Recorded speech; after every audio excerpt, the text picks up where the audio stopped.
Afternoon, Tim. How are you today? I'm very well, thanks, Peter. Yeah, Jolly good. Tim, welcome to the Business Spotlight. Thanks very much for taking the time to speak with me today. Could we start, Tim? Could you tell me a little about yourself, your background, and your business, please? yeah, sure. Well, I originally come from London, and through one accident of history or another, I actually came over here with the British Army during the Troubles, and it wasn't all hard work. I met a girl and I stayed. She had fairly strong views about where she wanted to live, and I didn't particularly have strong views myself. So I ended up here. Um, and then fell into the recruitment sector in 1988.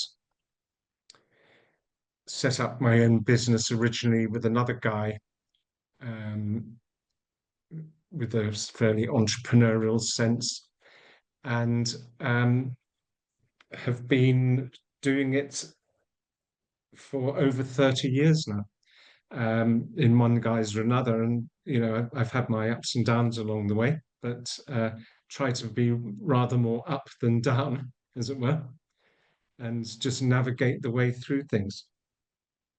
And what sort of is it recruitment across the board, Tim, or do you niche into any particular markets? Yeah. So the business that I have at the moment started out in 2017, where the construction sector in Belfast was coming back, and I knew there were going to be shortages.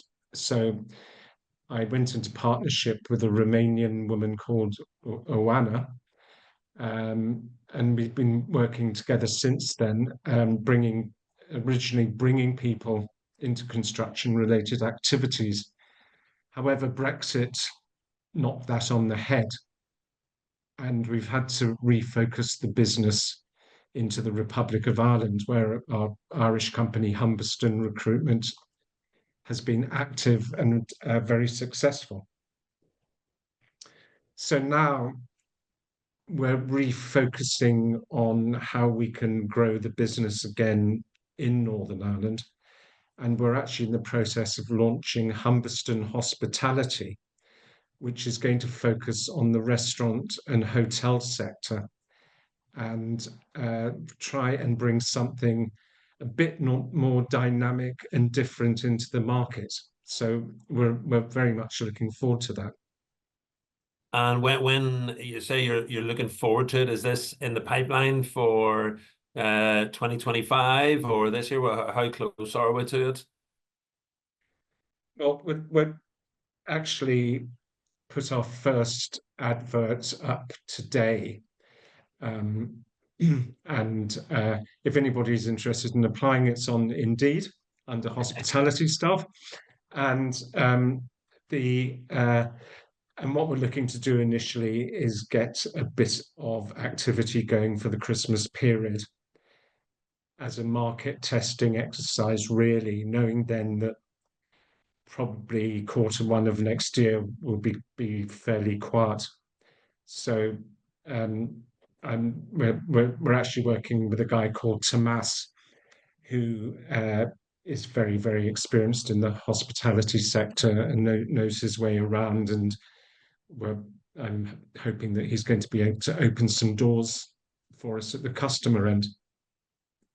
Very good. Sounds exciting. If you reflect back on your years in business, what would you say has been your biggest lesson as a business owner? The bigger you are, the harder you fall. And that so biggest lesson is a very negative one, but it's how you go about being a successful person yourself. You have to take the hard knocks, you have to brush yourself down, and you have to get back onto the hamster wheel. And in the 2000s, leading into 2008, I had an absolutely massive recruitment company. We was supplying over 1,000 people to large manufacturing facilities in Northern Ireland.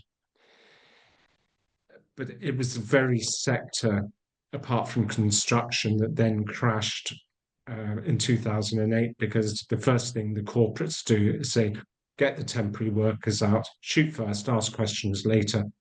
And of course, the recession went on, and that business finally fell over in 2011. Mhm.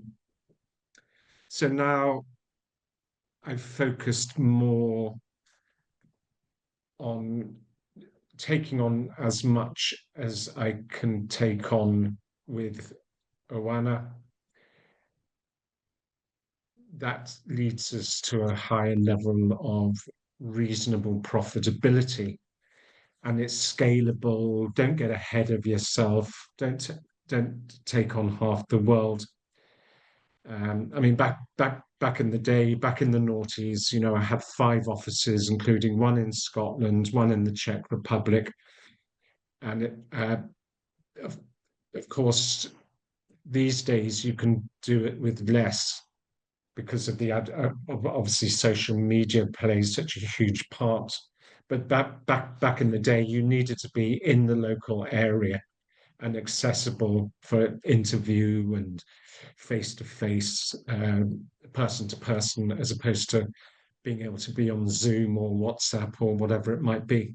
Mm. And what have you learned about yourself along the way, Tim?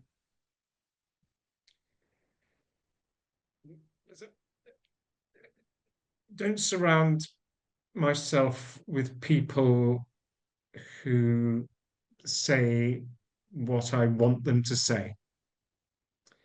And when Oana gets to hear this podcast or see this podcast, she in no way, shape, or form is she somebody who is behind the door in telling me what she thinks. And I greatly appreciate that. Very good, and I hope she I hope she delivers on that for you. And look, who's been your biggest influence along the way?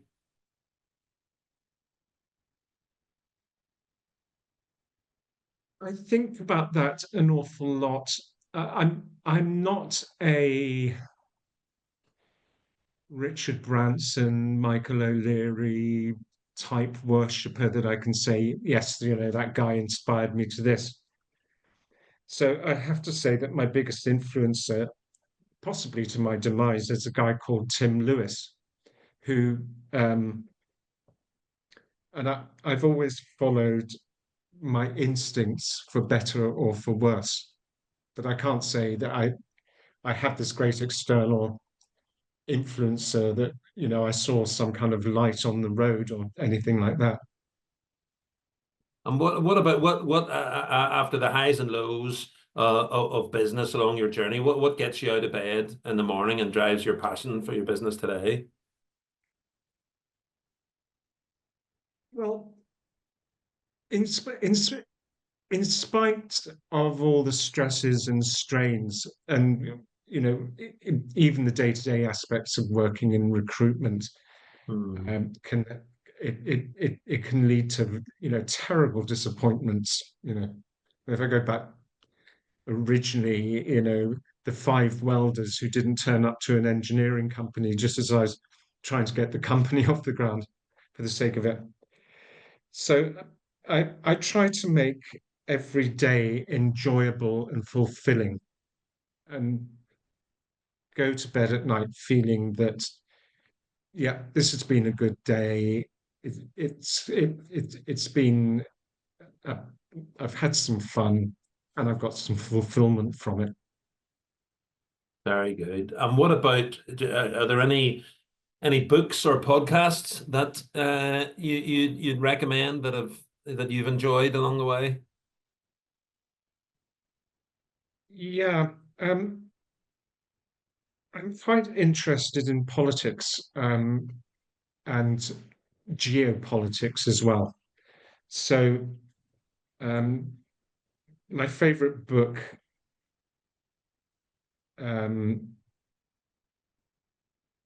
is by a guy called Tim Marshall, which explains how geography affects geopolitics. And, if you've got a mountain range on one end of the country, you're likely to be less friendly with the other country at the other end of the country. And I have a favorite podcast, which is called Not Another One, after the Brenda in when that general election was called by Theresa May, because I like Tim Montgomery, who is a realistic person with kind of a middle ground conservative viewpoint that's a bit different. What's the biggest challenge that you're currently facing?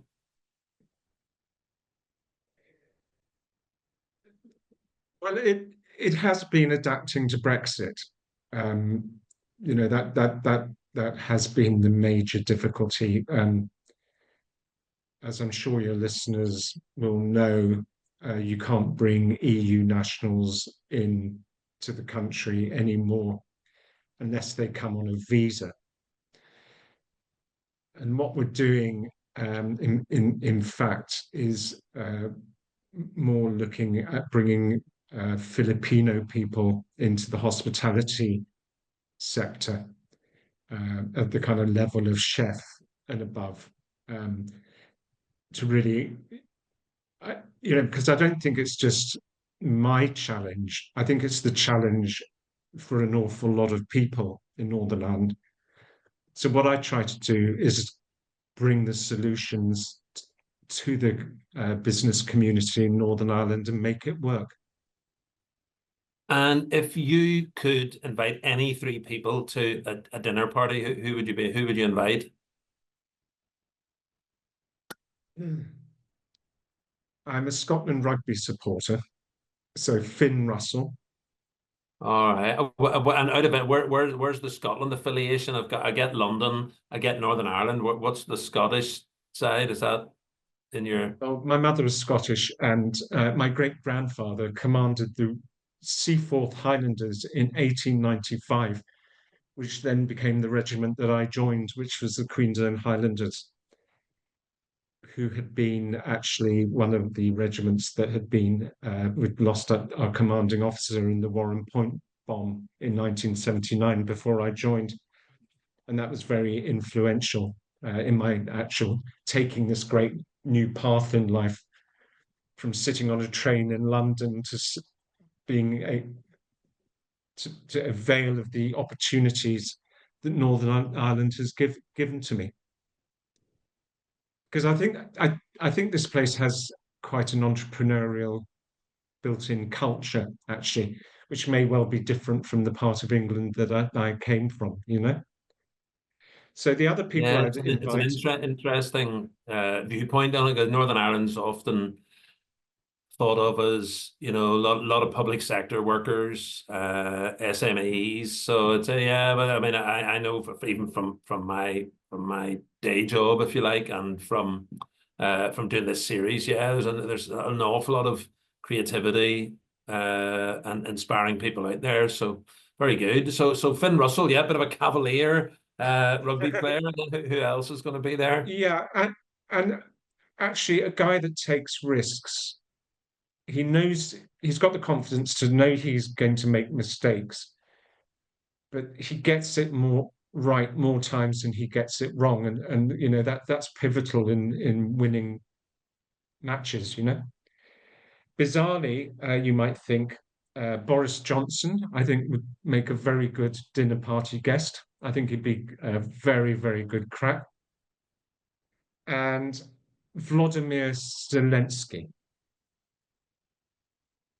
who I think has been an inspirational leader, a charismatic person who moved Ukraine right onto the front page. I don't think it would have happened without him. And he's shown tenacity, bravery. That guy is somebody I would love to have a good long chat with over a couple of glasses of wine, hopefully. Yeah, absolutely. Great choices. And what if you could go back in time, Tim, and give some advice to your 18-year-old self, what would that, so would you listen to it, and what would it sound like?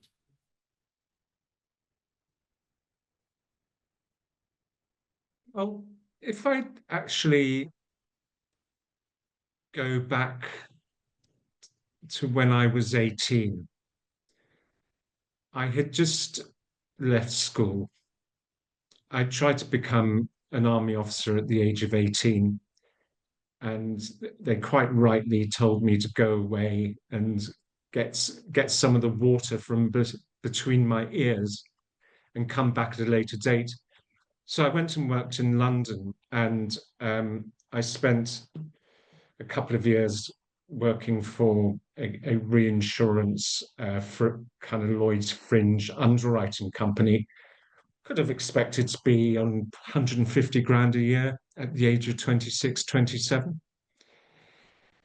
And I forgot about the army. And then one day I got a letter saying, you will retire on the 1st of July 2024, which is just gone. Yeah. And your pension will be like 1,897. And I thought, is that it? Then a few months later, the Warren Point bombing happened. And I just said, no, I'm off. And I quite often think about writing a book, and I would call it How to Avoid 45 Years of Sitting on a Train. And do you know what, Peter? It sounds very arrogant, but I would say to that young man, you just take your course through life. It's going to look after itself.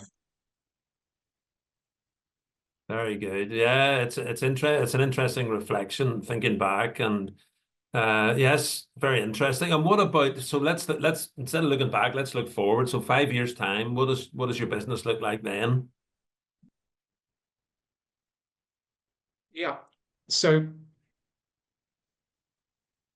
that's a very interesting question because that's the date I've kind of set myself for looking to start getting out. I describe myself as an aging entrepreneur. Um, so really, it's now starting to look at a succession plan. You know, get that Humberston hospitality established, get it moving. Let's get the brand out into the market, build on the success of that as well as our success in the Republic of Ireland. And, I think Rwana, who's considerably younger than me, would want to, she would want somebody that she could work with, and, maybe sometimes uh, get some help and leadership, even though she's very good at telling you that she doesn't need to be led.